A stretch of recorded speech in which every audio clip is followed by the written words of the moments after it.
Oh, hello, and welcome back to Baby Elias's Stories. We now return to Walden by Henry David Thoreau. Chapter 15, Winter Animals. When the ponds were firmly frozen, they afforded not only new and shorter routes to many points, but new views from their surfaces of the familiar landscape around them.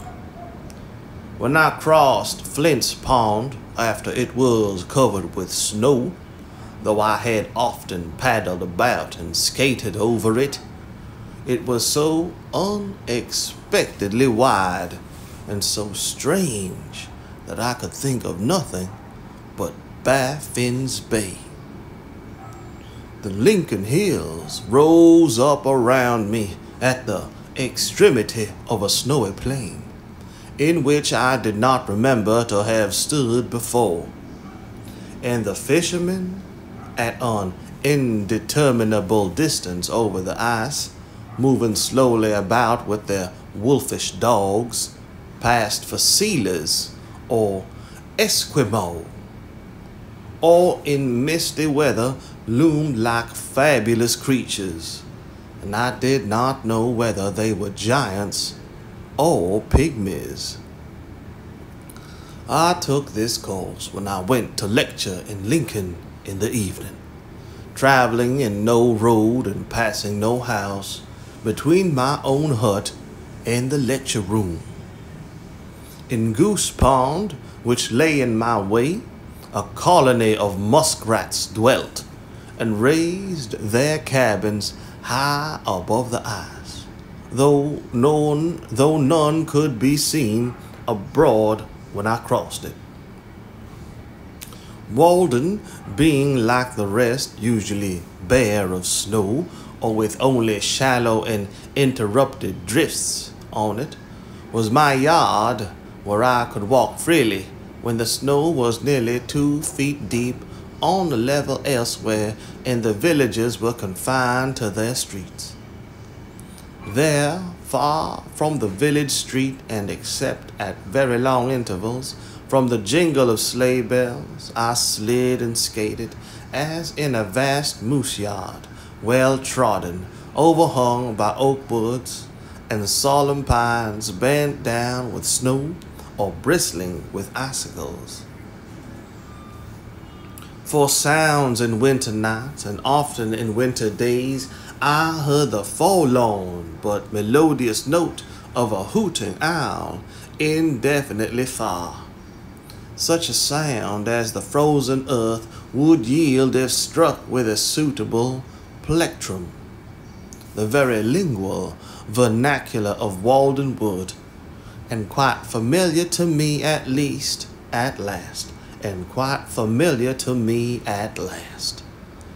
though I never saw the bird while it was making it.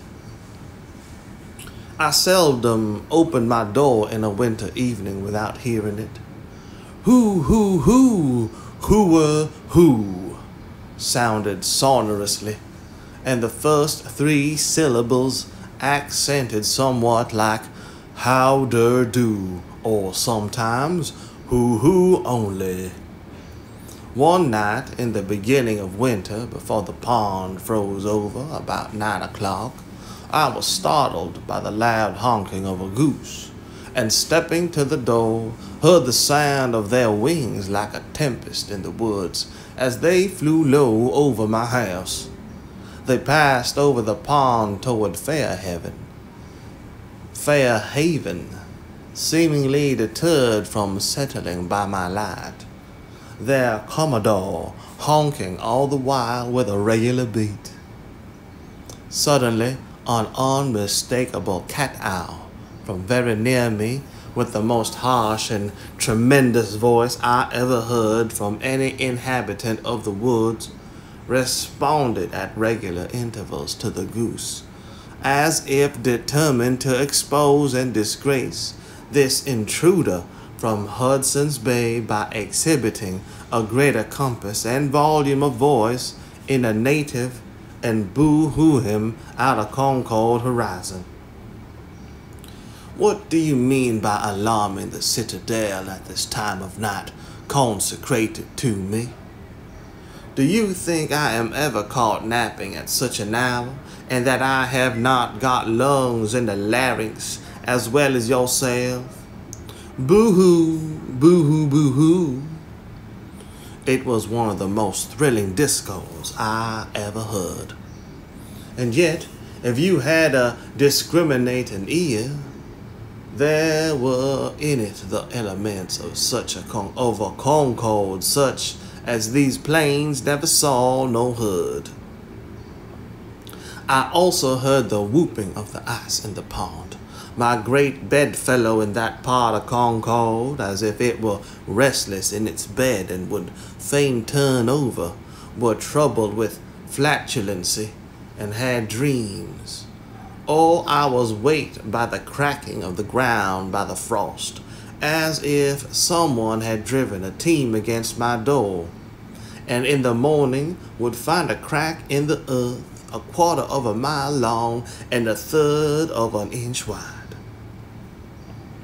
Sometimes I heard the foxes as they ranged over the snow crust in moonlight nights, in search of a partridge or other game, barking raggedly and demoniacally, like forest dogs, as if laboring with some anxiety or seeking expression, struggling for light and to be dogs outright and run freely in the streets. For if we take the ages into our account, may there not be a civilization going on among brutes as well as man? They seem to me to be rudimental, burrowing men, still standing on their defense, awaiting their transformation. Sometimes one came near to my window, attracted by my light, barked a vulpine curse at me, and then retreated. Usually the red squirrel, Sciurus hudsonius, waked me in the dawn, coursing over the roof and up and down the sides of the house, as if sent out of the woods for this purpose. In the course of the winter, I threw out 1/2 a bushel of ears of sweet corn, which had not got ripe, onto the snow crust by my door, and was amused by watching the motions of the various animals which were baited by it. In the twilight and the night, the rabbits came regularly and made a hearty meal. All day long the red squirrels came and went, and afforded me much entertainment by their maneuvers. One would approach at first warily through the shrub oaks, running over the snow crust by fits and starts like a leaf blown by the wind. Run over the snow crust by fits and starts like a leaf blown by the wind. Now a few paces this way with wonderful speed and waste of energy, making inconceivable haste with his trotters as if it were for a wager. And now as many paces that way, but never getting on more than 1/2 a rod at a time. And then suddenly pausing with a ludicrous expression and a gratuitous somerset, as if all the eyes in the universe were eyed on him.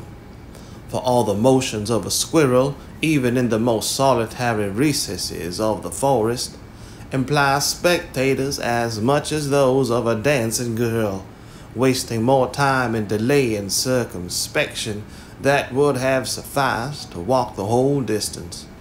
I never saw one walk, and then suddenly, before you could say Jack Robinson, he would be in the top of a young pitch pine, winding up his clock and chiding all imaginary spectators, soliloquizing and talking to all the universe at the same time. For no reason that I could ever detect or he himself was aware of, I suspect.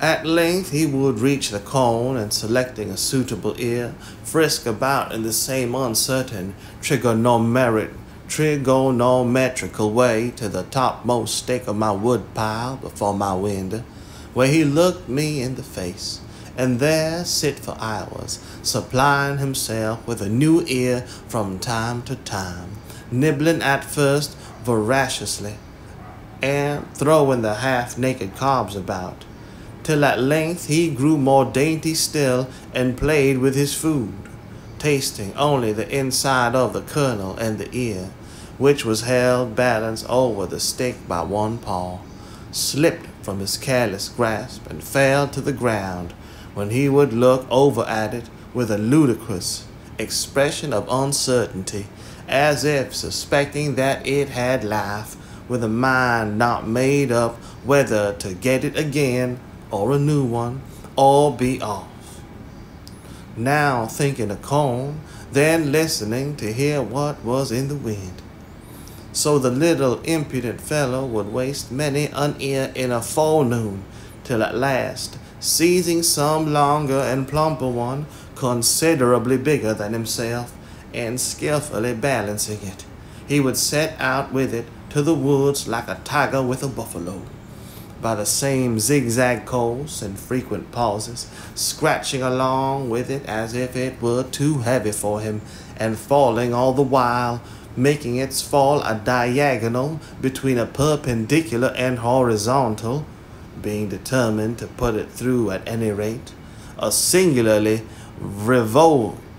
frivolous and whimsical fellow, and so he would get off with it to where he lived, perhaps carry it to the top of a pine tree 40 or 50 rods distant, and I would afterwards find the cobs strewn about the woods in various directions.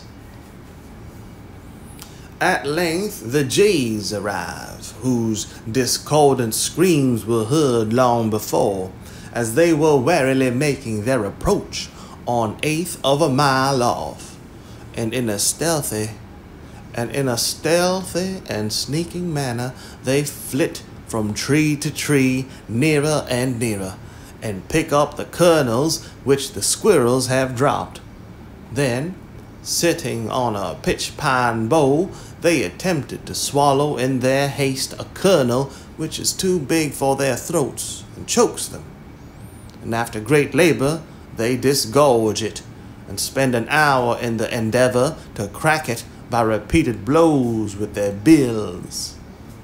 They were manifestly thieves, and I had not much respect for them. But the squirrels, though at first shy, went to work as if they were taking what was their own.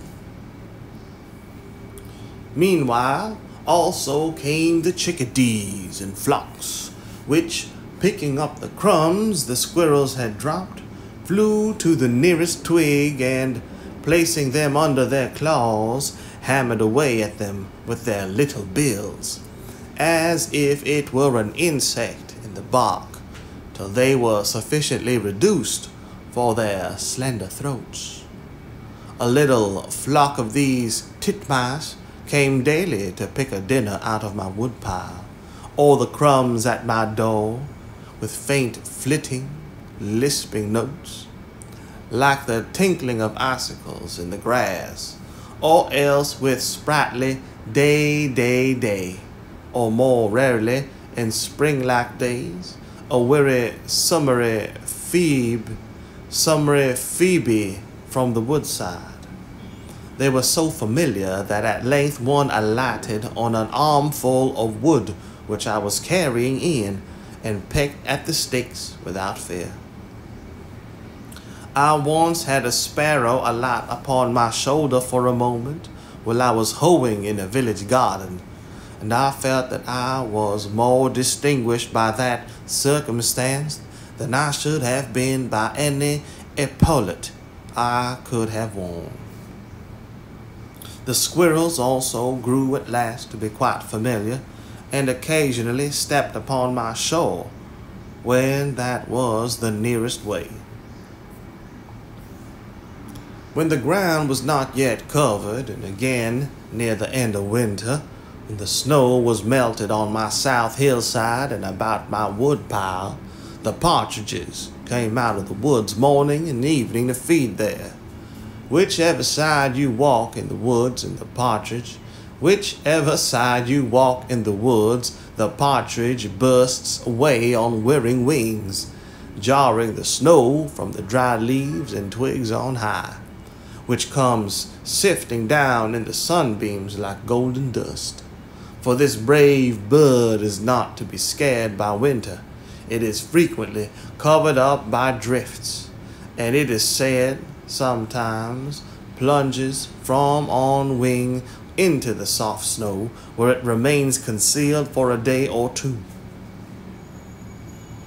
I used to start them in the open land also, where they had come out of the woods at sunset to bud the wild apple trees. They will come regularly every evening to particular trees where the cunning sportsman lies in wait for them, and the distant orchards next the woods suffers thus not a little. I am glad that the partridge gets fed, at any rate. It is nature's own bird which lives on buds and diet drink. In dark winter mornings, or in short winter afternoons, I sometimes heard a pack of hounds threading all the woods with hounding cry and yelp, unable to resist the instinct of the chase and the note of the hunting horn at intervals, proving that man was in the rear. The woods ring again, and yet no fox bursts forth onto the open level of the pond, nor following pack pursuing their actaeon. Actaeon. Actaeon. Actaeon.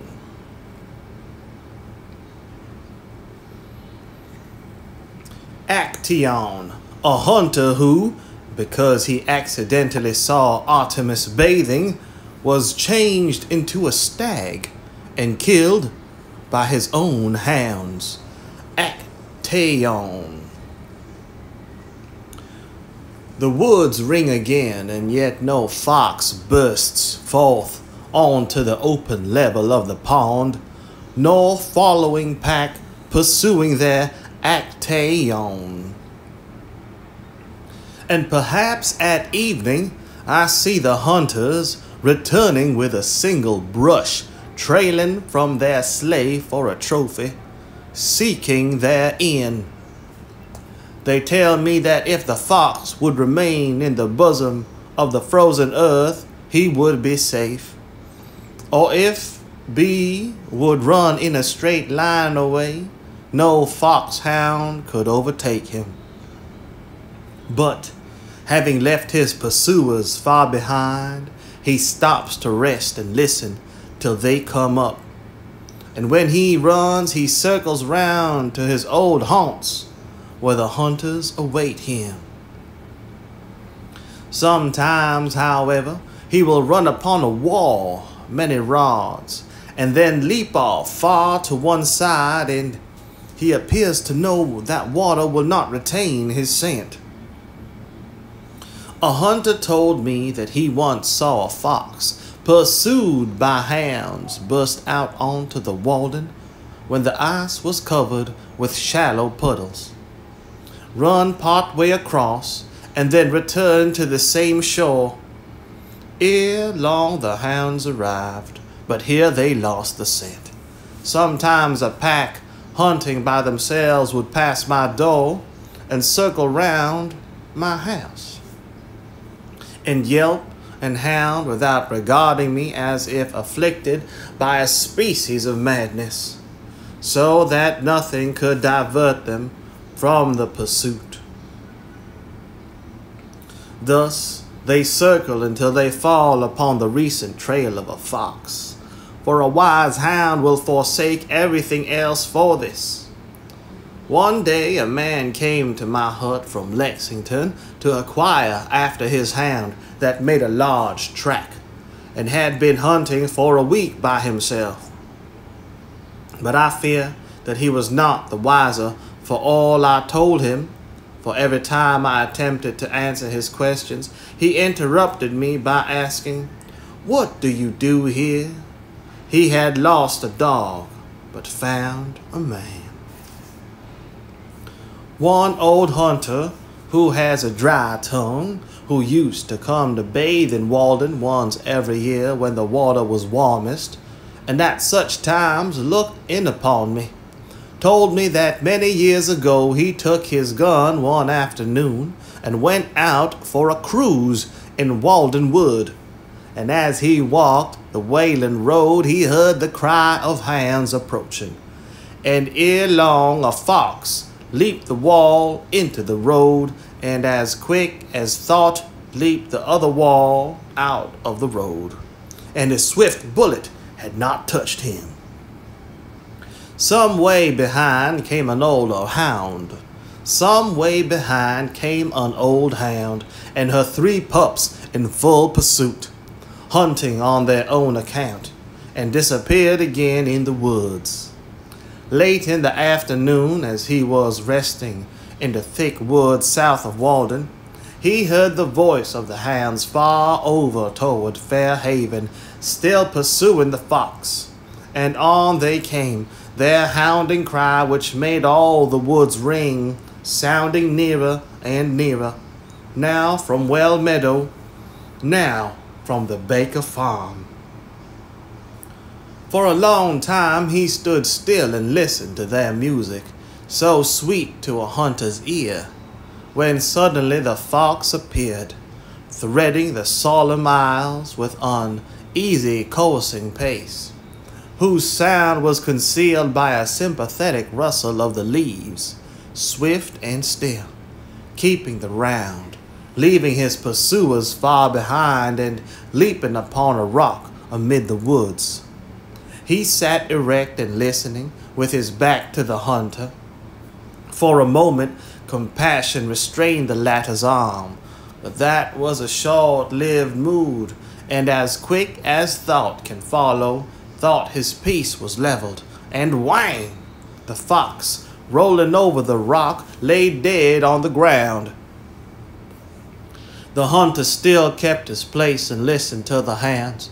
Still on they came, and now the near woods resounded through all their aisles with their demoniac cry.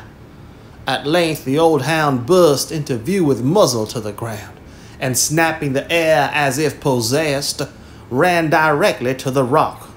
But spying the dead fox, she suddenly ceased her hounding, as if struck dumb with amazement, and walked round and round him in silence. And one by one her pups arrived, and like their mother were sobered into silence by the mystery. Then the hunter came forward and stood in their midst, and the mystery was solved.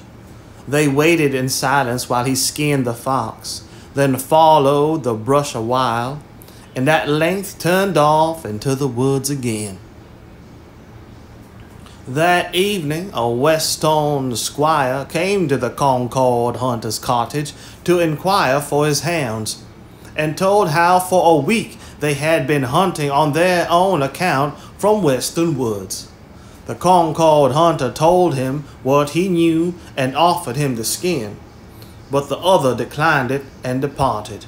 He did not find his hounds that night, but the next day learned that they had crossed the river and put up at a farmhouse for the night, whence, having been well fed, they took their departure early in the morning.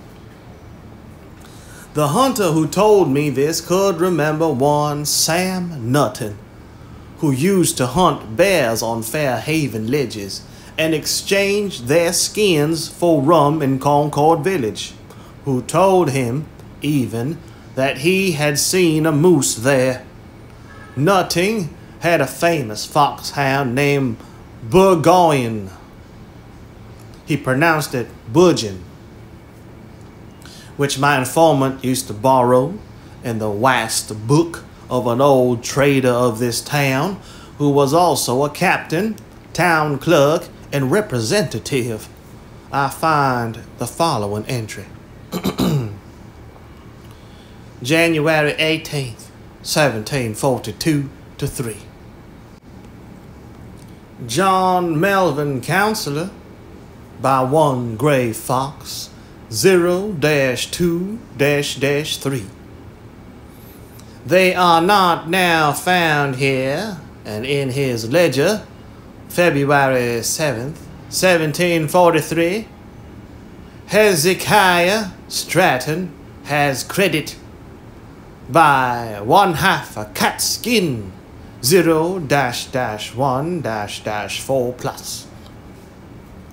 Of course, a wildcat for Stratton was a sergeant in the old French War, and would not have got credit for hunting less noble game. Credit is given for deer skins also, and they were daily sold.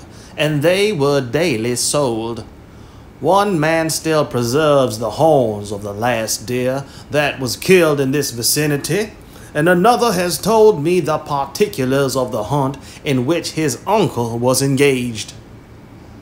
The hunters were formerly a numerous and merry crew here. I remember well one gaunt Nimrod who would catch up a leaf by the roadside and play a strain on it wilder and more melodious, if my memory serves me, than any hunting horn.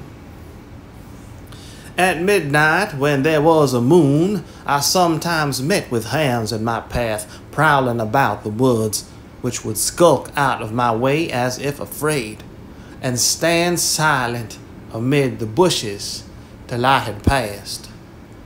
Squirrels and wild mice disputed for my store of nuts. There were scores of pitch pines around my house, from 1 to 4 inches in diameter, which had been gnawed by mice the previous winter. A Norwegian winter for them, for the snow lay long and deep, and they were obliged to mix a large proportion of pine bark with their other diet. These trees were alive and apparently flourishing at midsummer, and many of them had grown a foot, though completely girdled. But after another winter, such were without exception dead. It is remarkable that a single mouse should thus be allowed a whole pine tree for its dinner, gnawing round instead of up and down it, but perhaps it is necessary in order to thin these trees, which are wont to grow up densely.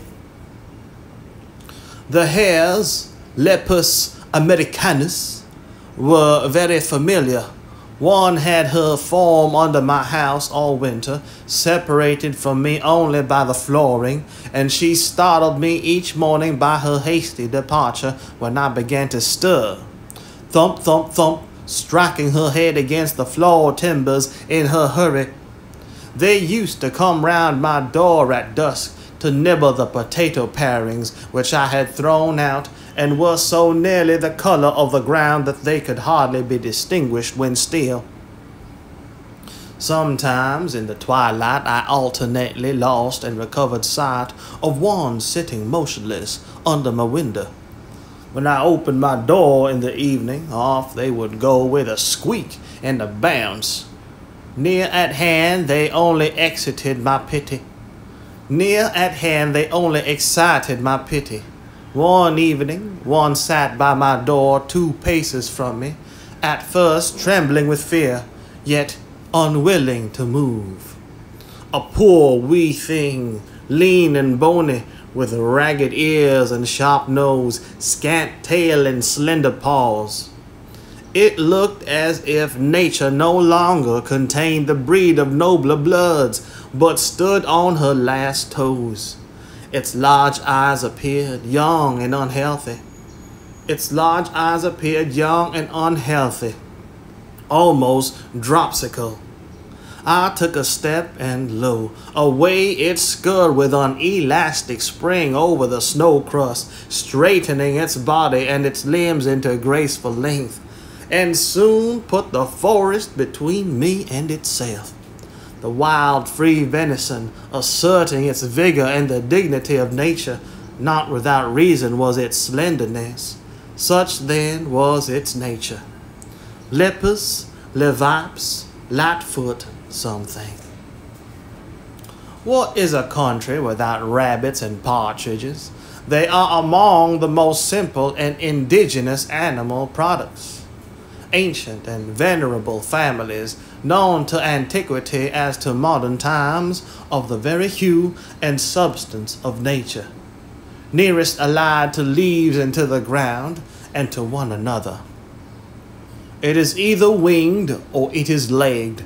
It is hardly as if you had seen a wild creature when a rabbit or a partridge bursts away. Only a natural one, as much to be expected as rustling leaves. The partridge and the rabbit are still sure to thrive, like true natives of the soil, whatever revolutions occur. If the forest is cut off, the sprouts and bushes which spring up afford them concealment, and they become more numerous than ever.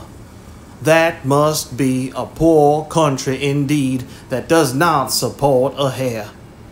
Our woods teem with them both, and around every swamp may be seen the partridge or rabbit walk, beset with twiggy fences and horsehair snares, which some cowboy tends.